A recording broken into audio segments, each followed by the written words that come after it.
Okay, hello everyone again. We are back live, the PLG Disrupt Day 2. And I'm here together with Srinivas Somayajula. Welcome. Thank you.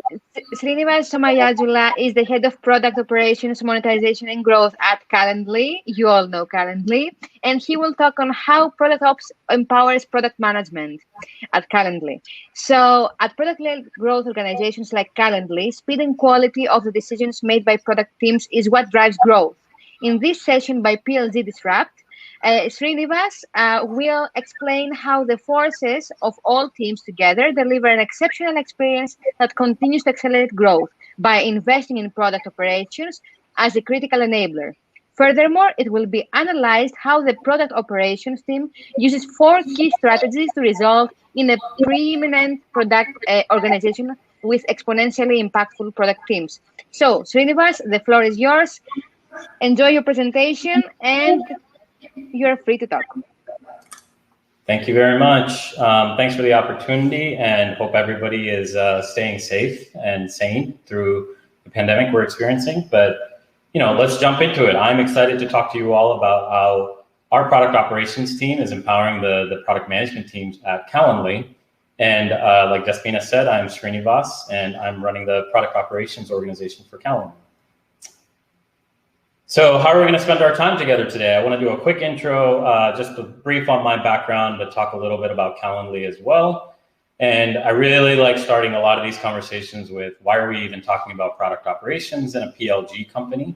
So we'll touch on 4 key areas there. And then we'll deep dive into the topic of the day around product operations at Calendly specifically. And what I really like to do in these conversations is get into the depths of some tactics. So we'll take a journey through 4 different approaches that we use within the product operations organization, and then turn the floor over to you all for questions.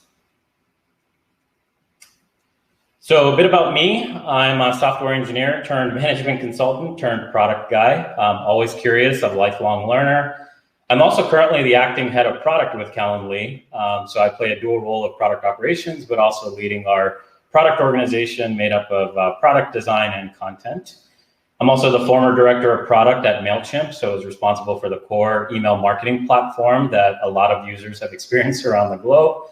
Was fortunate to work with the leadership team there and scale up the product organization there as well.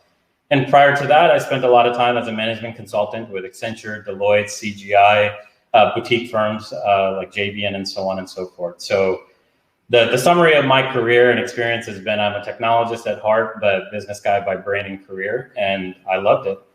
And the picture here is my beautiful family, my lovely wife, my 5-year-old who keeps us all in check, and my 2-year-old who keeps us all lively and fun.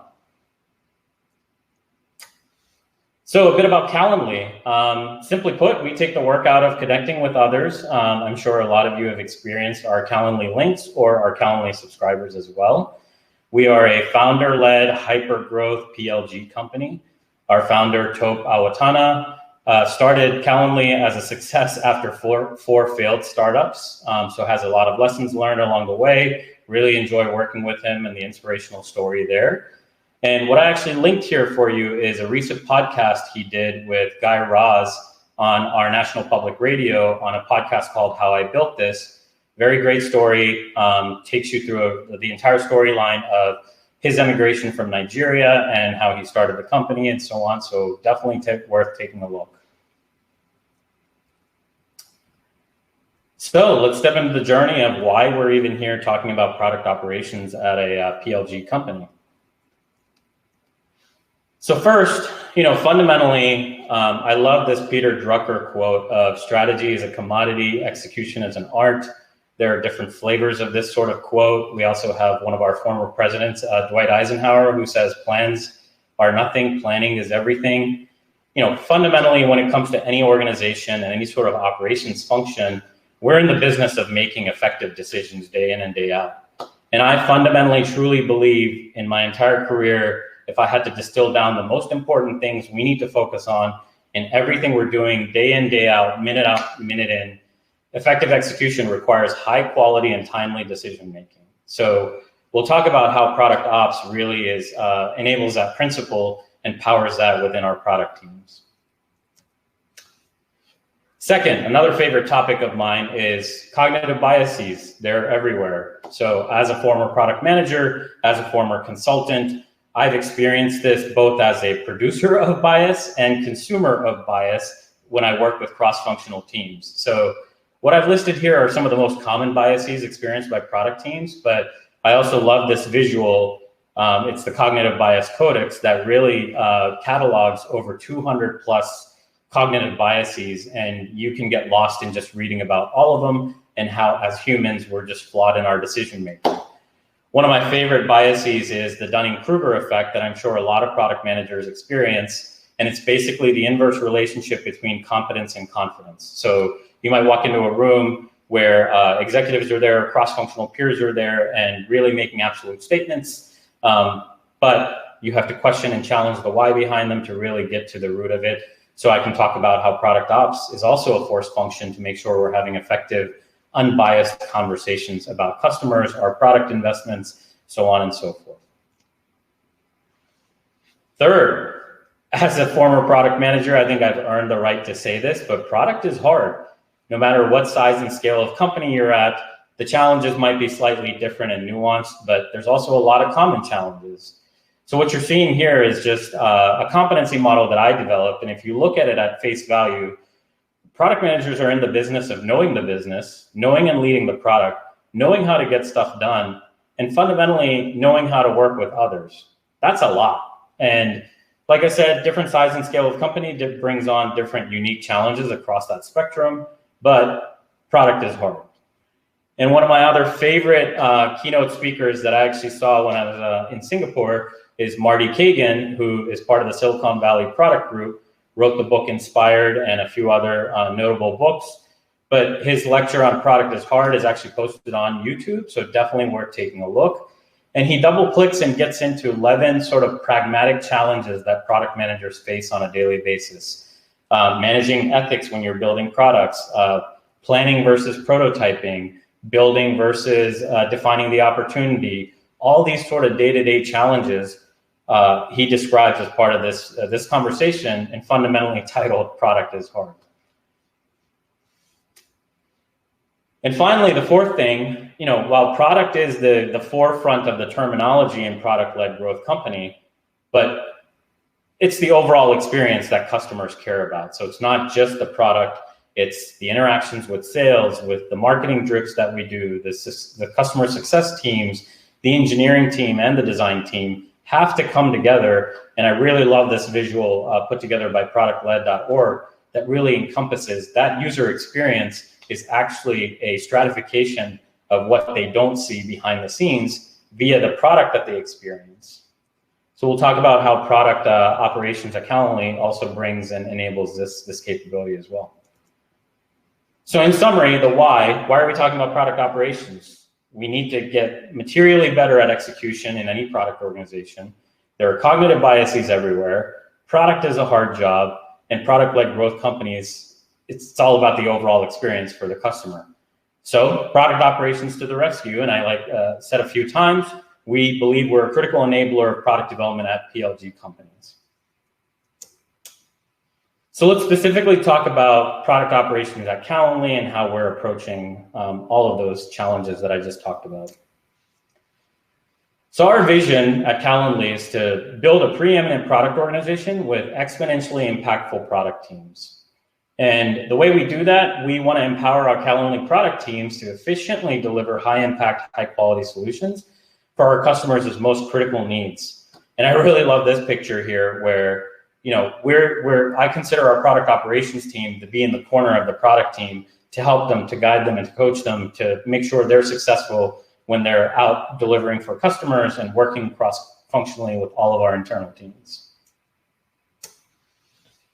The way we approach it is really around 4 key strategies. Number 1, process excellence. Number 2, analytics and research. Number 3, communication and collaboration. And number 4, learning and growth. And I'll talk about each one of these and get into some of the success metrics and also the tactics that we're starting to institute within the organization. But fundamentally, what's underpinning all of this is a continuous improvement mindset. When you think about a product-led growth company that's experiencing hyper growth, we have to turn over all of our processes near what feels like nearly every quarter or every 6 months. And like UX debt, like tech debt, I have a philosophy that I subscribe to around organizational debt. And you have to focus in these distinct 4 areas and look for organizational debt that you've accrued that will then has to be paid off to then help you scale to the next fixed range, if you will. So let's start with process excellence. This is really all about creating and embedding continuously improving, highly effective product principles, tools, and routines. We hire a lot of really sharp, super smart product managers with a lot of really good and rich experience. Sometimes what that does is they bring their rich experiences into the environment, and they're doing what they think is right, which is absolutely perfect, but might be slightly conflicting with the way the organization wants to run. So what we focus on with process excellence as success metrics is really enabling predictability, efficiency, and quality. I want every minute of my product managers, designers, content strategists' time to be spent on customer problems, coming up with rich solutions to those problems, and not focusing on creating tools and templates for them to be effective and efficient. So a few examples of things that we really focus on in this category. Product team rituals. I consider this sort of the heartbeat that goes through the product organization. What's the cadence of things that happen? What are the meetings? What are the checkpoints? What are the huddles that need to take place, and on what frequency and what cadence? So we really revamped the way we built those routines and those rituals so it becomes predictable not just for the product teams that need to present or be a part of, but also for our executive team to know on a certain cadence they can expect certain check-ins. Standards and guidelines. So some examples here is standardizing the way we do problem and opportunity discovery, whether it's instituting Teresa Torres's opportunity trees or what have you. We basically distilled all of the best practices into what we call an OPA worksheet, which is our opportunity problem assessment worksheet that helps our product managers categorize all the key questions and things that we want them to think about to make sure we're delivering value to our customers.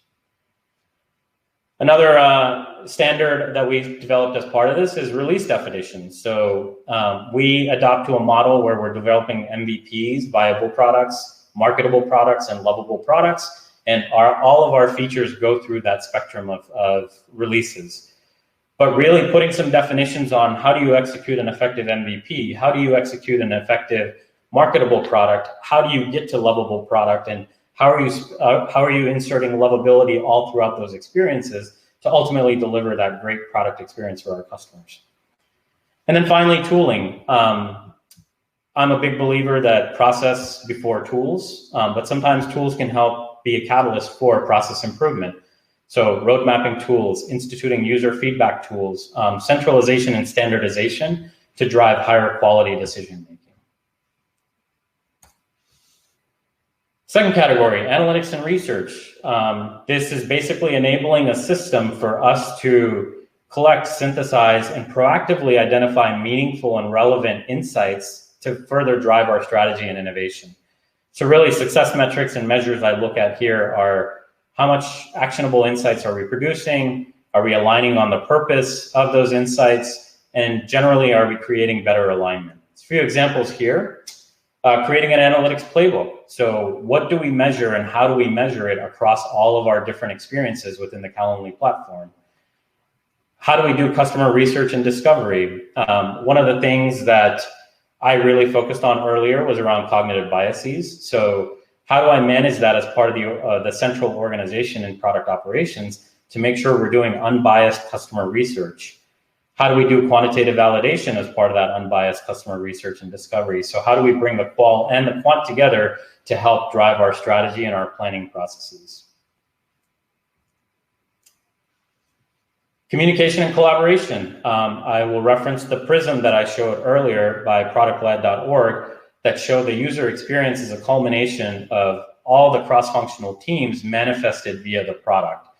So my goal as part of this category is to make sure every team inside Calendly is aware of what is happening with product, what investments we're making, what ideas are we exploring, what problems are we focused on. And really, success measures here are all about awareness, making sure we're mutually supporting each other. So product is supporting the needs of all the other functions. All the other functions are supporting the needs of product. I really loved Sid's talk from Catalyst around how it talked about success and product coordinating, but how do we do that at scale with all the different functions?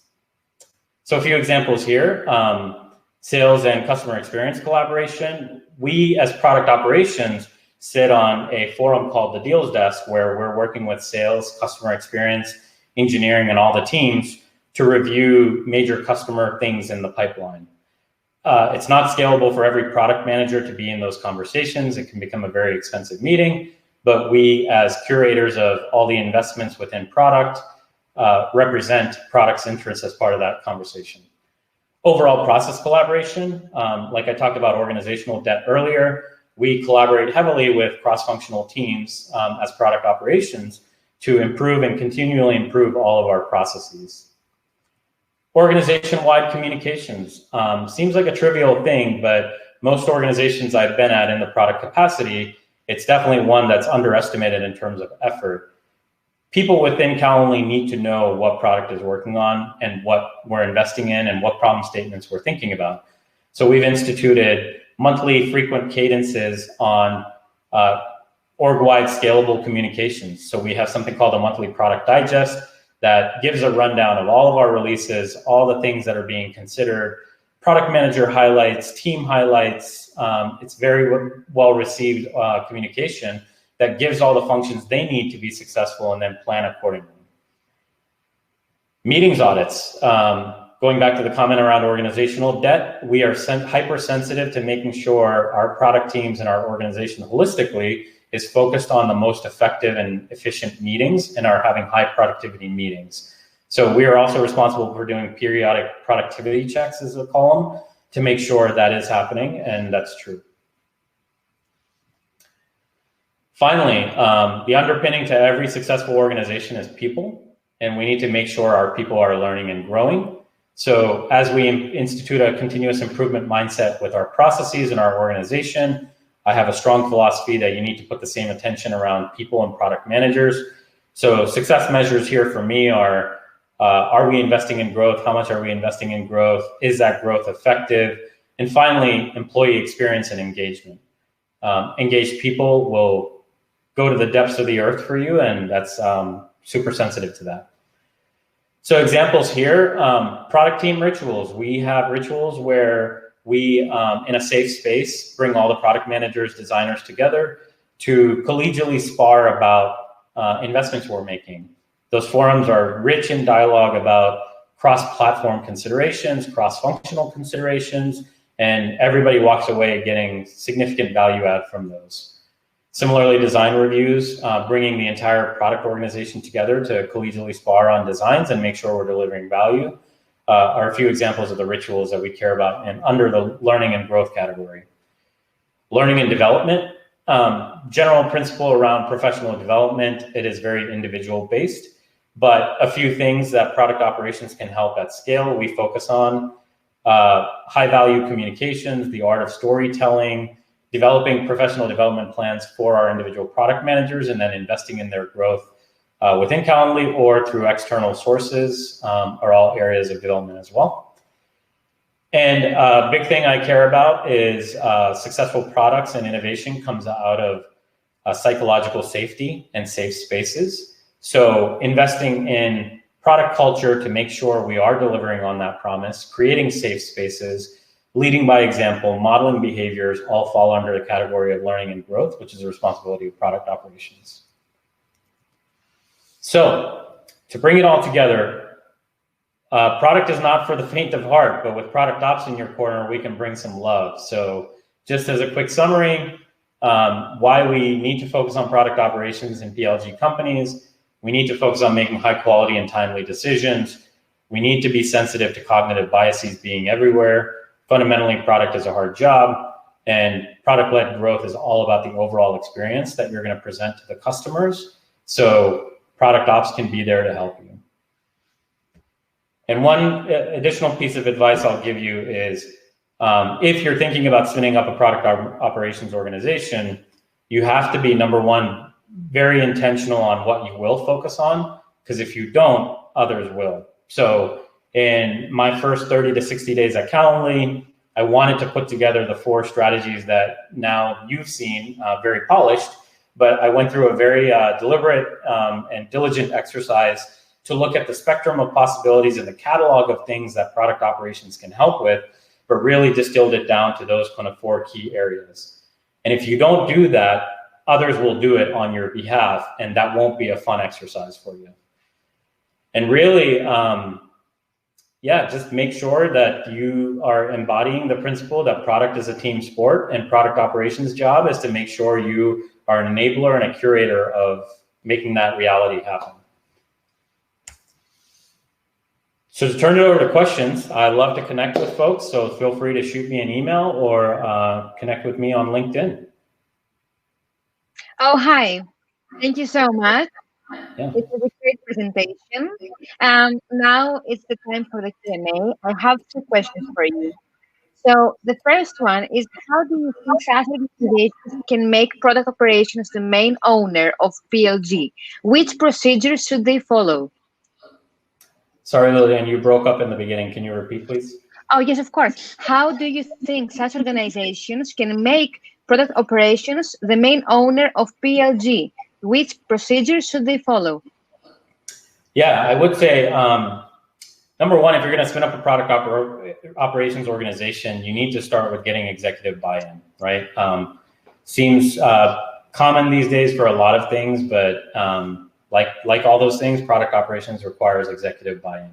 Sorry to interrupt you. Maybe you have an open tab, a second tab open, because you have echo, I believe. Oh. Maybe you can stop sharing your screen. Yes, now it will be solved, I think. Sorry Perfect. To interrupt you. Please proceed. No worries. We have to start with executive buy-in, right? And from there, I really go back to, you got to focus on these 4 key areas, right? Communication, collaboration, process excellence, analytics and research, and then finally learning and growth, right? And within those, we've talked about a few examples, but every company is uniquely different. Every PLG is uniquely different. So really starting with a capability assessment of where your company's at, given the scale that it's at, and really working with the executive team to hone in and diagnose what problems are you experiencing now, what problems will you experience in the near future, and making sure you're catering to both of those. When I joined the company very early on, it was earlier this year, we were at about $30 million. We're at $60 million.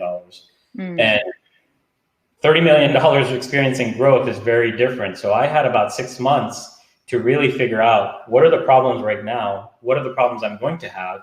And how do I build the processes that can scale as we're experiencing this growth? So if you just focus on what's right in front of you, you're going to be playing that game and playing catch up quite a bit. Yes. Yeah. Okay, so the second question is that product ops is an emerging term for the many in the SaaS industry. Do you see their function being established in the recent future? Yeah, absolutely. It's interesting. The number of peers that I've started connecting with has significantly grown, I would say, just in the past 3 to 4 months. Few companies that had product operations functions, we were networking together, but I feel like product operations and its value is being recognized a lot more and people are starting to invest in it. What that looks like is, there might be a head of product operations that starts and then they're building out their team, but we're all starting to network to really understand everything I talked about around what's important to focus on, what's important not to focus on, how do you approach it, so on and so forth. I think in the near future at SaaS product companies, given all the reasons I presented why product operations is important, you'll see more and more companies recognizing and starting the functions. So as a product ops leader, can you share your top learnings for cross-functional collaboration with internal organizations? Yeah, I think the biggest learning I've had is a few that actually Sid mentioned earlier in the interactions with CS and product, but at scale, regardless of the function, number one, if it's applying product principles on process problems, right? So if you're not aligned on the problem that you're solving, then any activity after that, you're just going to be talking past each other. So number one, align on the problem that you're solving. Number two, align on who needs to be in the room to solve that problem, right? And that typically can manifest into bringing more people, but you also have to be sensitive to taking out people that don't need to be there to really focus in on really solving that problem. Especially at a PLG that's experiencing hyper growth, we don't have a lot of time to solve some of these problems because the more time you take, the more problems that just keep piling up that you need to solve for. So be sensitive to who needs to be in the room and also who needs to be out of the room.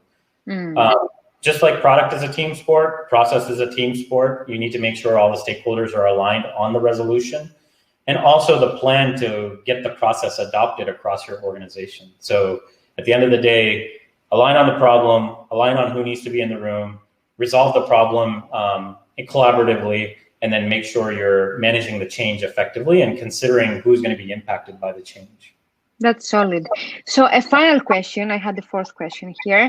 How many employees did Calendly have before introducing a product ops team? What were the main points that pushed you into establishing a separate product operations team?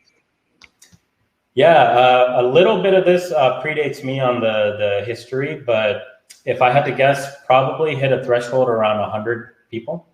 The way we're structured as a product organization is pretty typical squad pod model. So the number of squads we had started to grow. Right now, we currently have 10 squads or pods. So I joined when we were maybe at around 7 pods, but the search for a product operations leader started way before that. So you have to look at your organization. How are you structured? Is it starting to grow to cover more areas of the organization? Are your cross-functional teams growing as well? Because you need to coordinate and collaborate with them as well. What other leadership roles are you adding to the organization? Because they'll also bring their own ways of working and you need to have a forcing function to align there as well. So I don't know if size matters as much as some of these other attributes of where are you as a scaling company and what investments are you making, process, leadership, functions, so on and so forth. Okay, I get that. Solid point. Thank you so much. That was the Q&A, the end of the Q&A. Thank you for the presentation. So insightful, and thank you for your answers. You are so knowledgeable, and we're so proud to have you here with us. I wish you all the best, and let's hope that we stay connected for future collaborations. Absolutely. Thank you very much. Thanks for the opportunity. Thank you. Bye. So please stay with us because in 1 hour from now, we'll have a short break right now. In 1 hour from now, we'll have a very special guest from IBM. So stay tuned, and in 1 hour, we meet again. Okay? Bye-bye for now.